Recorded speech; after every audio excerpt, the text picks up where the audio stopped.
Hello बच्चों, यहाँ प्रश्न है कि दर्शाइए कि a सदिश माइनस b सदिश क्रॉस a सदिश जोड़ b सदिश बराबर 2 गुना a सदिश क्रॉस b सदिश है। तो चलिए इस प्रश्न को हल करते हैं।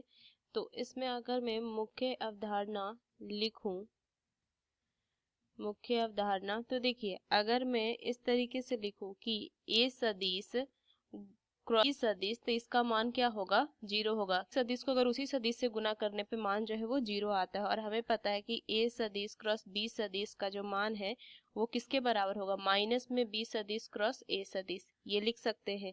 तो चलिए इस प्रश्न को हल करते हैं। सबसे पहले अगर मैं देखूं तो ये जो बायां पक्ष है मेरा, उसको अगर मैं लिखूं तो ये हो जाएगा a सदिश माइनस में b सदिश क्रॉस में a सदिश जोड़ में b सदिश, ये दिया हुआ है।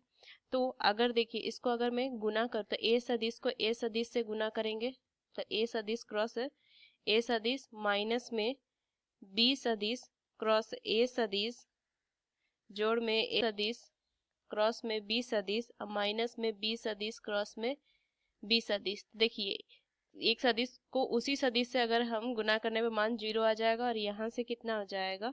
यहाँ से देखिए माइनस में b सदिश क्रॉस a सदिश, और यहाँ से मान कितना आ जाएगा? a सदिश क्रॉस b सदिश। अब माइन में यहाँ पे आ जाएगा माइनस में 0, तो इसको हम क्या लिख सकते हैं? देखिए ये हो जाएगा माइनस में क्या है, ये b सदिश क्रॉस a सदिश, तो इसको लिख सकते हैं a सदिश क्रॉस b सदिश जोड़ में a सदिश क्रॉस b सदिश। तो मान कितना हो जाएगा? 2 गुना 1 सदिश क्रॉस b सदिश, और यही क्या है? ये दायां पक्ष है RHS। तो यहाँ से मेरा जो बायां पक्ष है वो दायां पक्ष के बराबर आ गया। तो ये तो दर्शाना था हमें, यही दर्शाना था। तो इस मुख्य अवधारणा का इस्तेमाल करके मैंने इस प्रश्न को हल किया। आशा करते हैं प्रश्न आपको समझ में आया। धन्यवाद।